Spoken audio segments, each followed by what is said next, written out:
الحمدللہ رب العالمین والصلاة والسلام علی اشرف الانبیاء والمرسلین سیدنا و نبینا و مولانا محمد وعلی آلہ وصحبہ اجمعین اما بعد قال اللہ تبارک و تعالی فی القرآن الکریم اعوذ باللہ من الشیطان الرجیم انا انزلنا الیک الکتاب بالحق لتحکم بین الناس بما اراک اللہ صدق اللہ العظیم۔ اسٹیج پر تشریف فرما مہمانان گرام قدر، رئیس مکرم اور اساتذہ کرام اور میرے معزز دینی و ایمانی بھائیوں، آج جو تقریب منعقد ہو رہی ہے اس تقریب کے تعلق سے تفصیلات آپ کے علم میں آ چکی ہیں کہ اس تقریب کا تعلق اللہ تبارک و تعالیٰ کی عظیم کتاب سے ہے، قرآن کریم سے اس کا تعلق ہے۔ قرآن کریم اللہ تبارک و تعالیٰ کی عظیم کتاب ہے، ہم اس کے فضائل بارہا سنتے رہتے ہیں، مسجدوں میں، پروگراموں میں، جلسوں میں علماء کی زبانی اس کے متعلق اور اس کے فضائل ہم بار بار سنتے رہتے ہیں۔ اللہ تبارک و تعالیٰ نے یہ قرآن کریم کیوں نازل فرمایا؟ جناب نبی کریم صلی اللہ علیہ وسلم کے اوپر ایک آیت نازل فرمائی اور اس آیت میں اس قرآن کریم کے نازل کرنے کا مقصد بیان فرمایا۔ بہت چھوٹی سی آیت ہے لیکن ہمیں چوکنا کر دینے والی آیت، ہمیں ہوشیار کر دینے والی آیت، ہماری آنکھیں کھول دینے والی آیت۔ کہاں قرآن، کہاں ہم، کہاں یہ اللہ کی کتاب، کہاں ہمارے معاملات، کہاں اللہ کا یہ کلام، کہاں ہمارا معاشرہ۔ ہم کتنی دور جا پڑے ہیں اس قرآن کریم سے، کتنی دور نکل گئے ہیں ہم قرآن کے احکام سے۔ اللہ تبارک و تعالیٰ نے قرآن کریم میں ارشاد فرمایا انا انزلنا الیک الکتاب بالحق۔ اے نبی صلی اللہ علیہ وسلم، ہم نے آپ کے اوپر یہ کتاب اتاری حق کے ساتھ۔ کیوں اتاری؟ اس لیے نہیں اتاری تاکہ مردوں کو اس کے ذریعے بخشوایا جائے، اس لیے نہیں اتاری کہ گھروں اور مکانوں میں برکت کے لیے اس کو پڑھوا لیا جائے، اس لیے نہیں اتاری کہ کسی کے گھر میں کوئی پریشانی ہے قرآن پڑھوا لیا جائے۔ یہ مقصد قرآن کریم کا نہیں ہے۔ ذیلی طور پر یہ مقاصد بھی حاصل ہوتے ہیں، یہ چیزیں، یہ برکتیں بھی قرآن کریم سے حاصل ہوتی ہیں، لیکن قرآن کریم کے نازل کرنے کا مقصد محض یہ نہیں ہے کہ اسے ایک برکت کی کتاب سمجھ لیا جائے، ایک سعادت حاصل کرنے کی کتاب سمجھ لیا جائے، بلکہ قرآن کریم نے کہا کیوں نازل کی؟ لِتَحْكُمَ بَيْنَ النَّاسِ بِمَا أَرَاكَ اللَّهُ، تاکہ اللہ تبارک و تعالیٰ کے فیصلوں کی روشنی میں، اللہ کی اس کتاب کی روشنی میں، اللہ کے اس حکم کی روشنی میں تم اپنی زندگیوں کے اندر لوگوں کے درمیان فیصلہ کرو۔ یہ کتاب تمہارے درمیان حاکم بن جائے، تمہارے درمیان فیصل بن جائے، اس کے علاوہ کسی کا حکم قابل قبول نہیں۔ تمام کے تمام قاضی، تمام کے تمام جج، دنیا کے تمام حکمراں ایک حکم دے رہے ہیں اور قرآن کریم دوسرا حکم دے رہا ہے۔ ایک مسلمان کی شان یہ ہے کہ سارے حکمرانوں کے حکموں کو ٹھکرا دے، قرآن کے حکم کو مانے۔ لِتَحْكُمَ بَيْنَ النَّاسِ، یہ قرآن کریم لوگوں کے درمیان حکم بن کر کے آیا ہے، فیصل بن کر کے آیا ہے۔ فیصلے جو ہمارے جھگڑے ہوتے ہیں، جو ہمارے آپسی مسائل ہوتے ہیں، ہم ان مسائل کو لے کر ان دنیاوی عدالتوں میں جاتے ہیں جہاں ہمیں منہ کی کھانی پڑتی ہے، ہمارے دین کے اوپر تانا زنی کی جاتی ہے، قرآن کریم کے اوپر تانا زنی کی جاتی ہے، جبکہ قرآن کریم نے ایسے لوگوں کے بارے میں کہا أَلَمْ تَرَ إِلَى الَّذِينَ يَزْعُمُونَ أَنَّهُمْ آمَنُوا بِمَا أُنزِلَ إِلَيْكَ وَمَا أُنزِلَ مِن قَبْلِكَ يُرِيدُونَ أَن يَتَحَاكَمُوا إِلَى الطَّاغُوتِ وَقَدْ أُمِرُوا أَن يَكْفُرُوا بِهِ۔ کیا آپ نے ان لوگوں کو نہیں دیکھا کہ جن کا دعویٰ یہ ہے کہ وہ آپ پر ایمان لائے اور آپ پر نازل ہونے والی کتاب پر ایمان لائے؟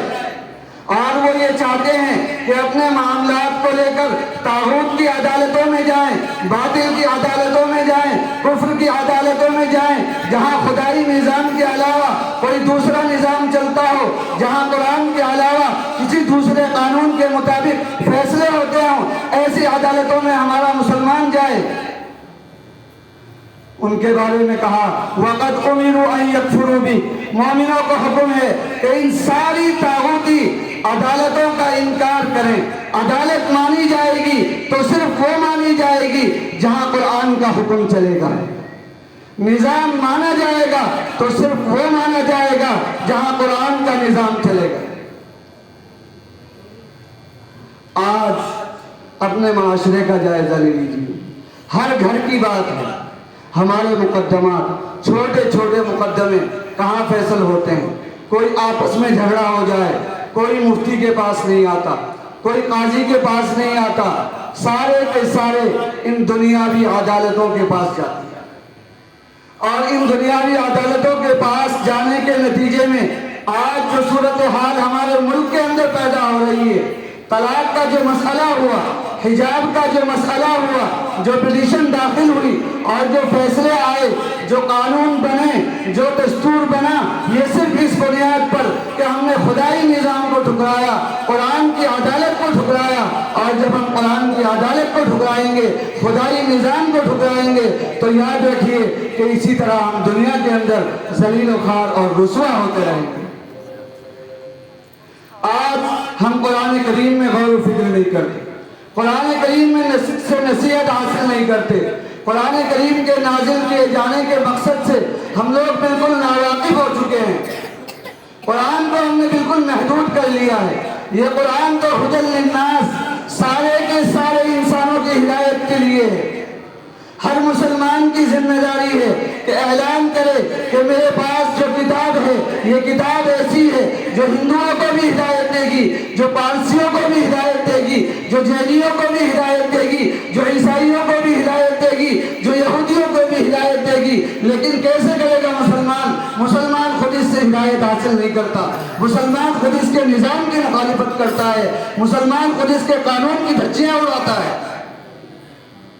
یہ ہمارے معاشرے کی تلخ صورتحال ہے۔ کہیں بھی چلے جائیے، مسلمانوں کے معاشرے میں کسی بھی جگہ چلے جائیے، قرآن الگ پڑا سسکتا نظر آئے گا، اور ہم لوگ خوشی کے ساتھ علل اعلان قرآن کے احکام کی مخالفت کرتے نظر آئے۔ حضرات صحابہ کرام رضوان اللہ علیہم اجمعین، ہم ان کی فتح کے قصے سنتے ہیں کہ انہوں نے بہت معمولی سے عرصے میں پوری دنیا کے اندر اسلام کا ڈنکا بجا دیا، اسلام کو غالب کر کے دکھایا، اسلامی نظام کو ترقی عطا کر کے دکھائی۔ کیوں؟ کیا ان کے پاس کوئی جادو منتر تھا؟ کیا ان کے پاس کوئی دوسری چیزیں تھی، کوئی دوسری طاقت تھی؟ نہیں، ہمارے پاس اس سے زیادہ طاقت ہے۔ اقتصادی اعتبار سے ہم اس زمانے کے صحابہ سے زیادہ مالدار ہیں، مادی اعتبار سے وسائل ہمارے پاس زیادہ ہیں، پھر کیوں ہم مغلوب ہیں، پھر کیوں ہم محکوم ہیں، پھر کیوں دوسروں کے دستے نگر ہیں؟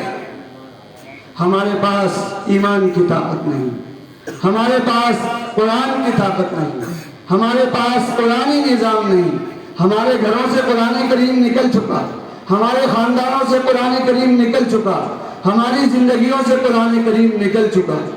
اب بھی اگر ہم اس قرآن کریم کو واپس نہ لائے اور اس قرآن کریم کے نظام کو اپنی زندگی میں داخل نہیں کیا تو وہ دین توڑ نہیں۔ قرآن کریم نے کہا تھا وَإِن تَتَوَلَّوْا يَسْتَبْدِلْ قَوْمًا غَيْرَكُمْ ثُمَّ لَا يَكُونُوا أَمْثَالَكُمْ۔ اللہ کو تمہاری ضرورت نہیں، وَاللَّهُ الْغَنِيُّ وَأَنْتُمُ الْفُقَرَاءُ، اللہ کی ذات بے نیاز، تم ضرورت مند ہو، تم محتاج ہو، تمہیں اللہ کی ضرورت، اللہ کو تمہاری ضرورت نہیں۔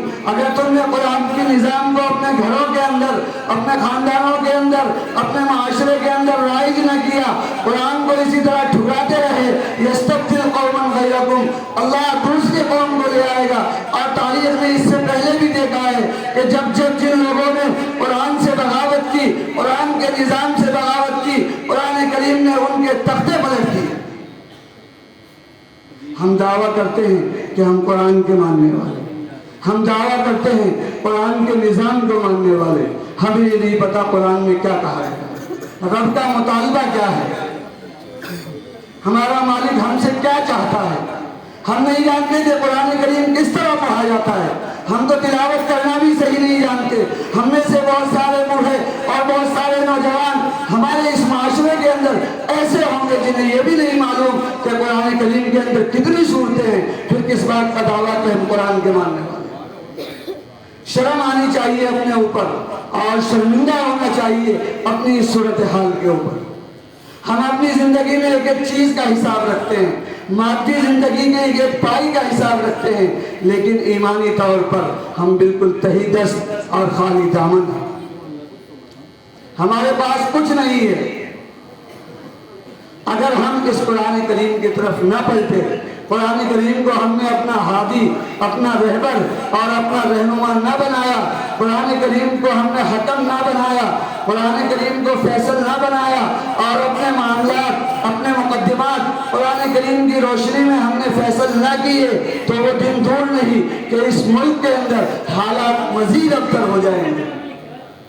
حالات اس وقت بگڑے ہوئے ہیں، لیکن یہ بھی اللہ کا کرم ہے کہ ابھی ہمارے پاس یہ موقع ہے کہ ہم اپنی مساجد کے اندر نمازیں پڑھ لیتے ہیں، قرآن کریم کی تعلیم و تعلم کا سلسلہ ابھی جاری ہے۔ لیکن اگر یہی صورتحال رہی، یہی غفلت رہی، تو وہ دن دور نہیں جب اسپین کی طرح، اندلس کی طرح قرآن کریم کے نسخے رکھنے کے اوپر ہمیں جیل کی سلاخوں کے پیچھے ڈالا جائے۔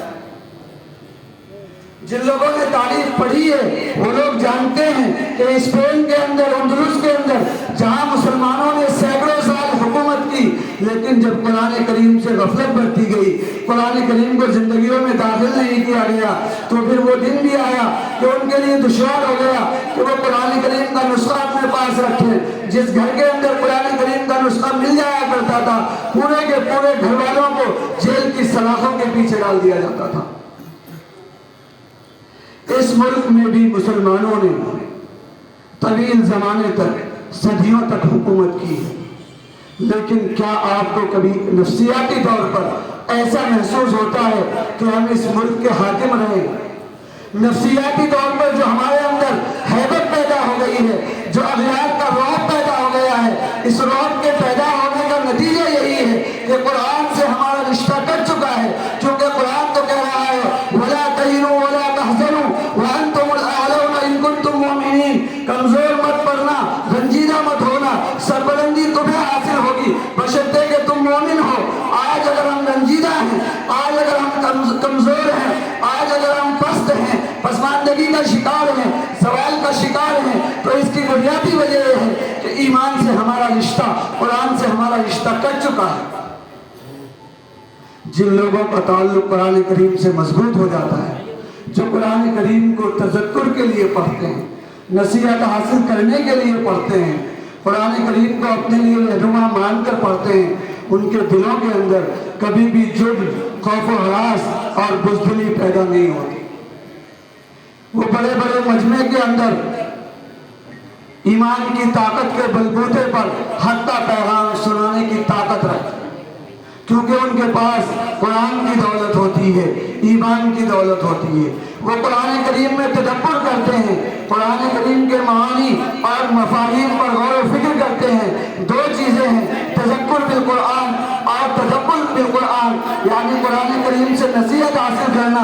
یہ تو ہر انسان کر سکتا ہے، ہر مومن یہ کام کر سکتا ہے کہ وہ قرآن کریم کے ذریعے نصیحت حاصل کرے۔ تدبر بالقرآن یہ ذرا دشوار معاملہ ہے، اور ہمارے یہ مدارس، یہ دینی ادارے اسی لیے قائم کیے گئے ہیں کہ دوسری جو چیز ہے قرآن کریم کے سلسلے میں تدبر بالقرآن، کہ قرآن کریم کے بارے میں غور و فکر کیا جائے، یہ مدارس اسی تدبر بالقرآن کے لیے قائم کیے گئے ہیں کہ قرآن کریم کے آیات کے سلسلے میں غور و فکر کیا جائے، اس کے معانی اور اس کے مفاہیم کو سمجھا جائے، لوگوں کو سمجھایا جائے، لوگوں کو بتایا جائے قرآن کیا کہہ رہا ہے، قرآن کا کیا مطالبہ ہے۔ اور نصیحت حاصل کرنے والے عام لوگ ہوتے ہیں، تو تذکر بالقرآن، قرآن کریم سے نصیحت حاصل کرنا یہ ہر انسان کی ذمہ داری اور ہر انسان کا حصہ ہے۔ تذکر بالقرآن کے لیے اللہ تبارک و تعالیٰ نے ایک طبقے کو مخصوص فرمایا ہے۔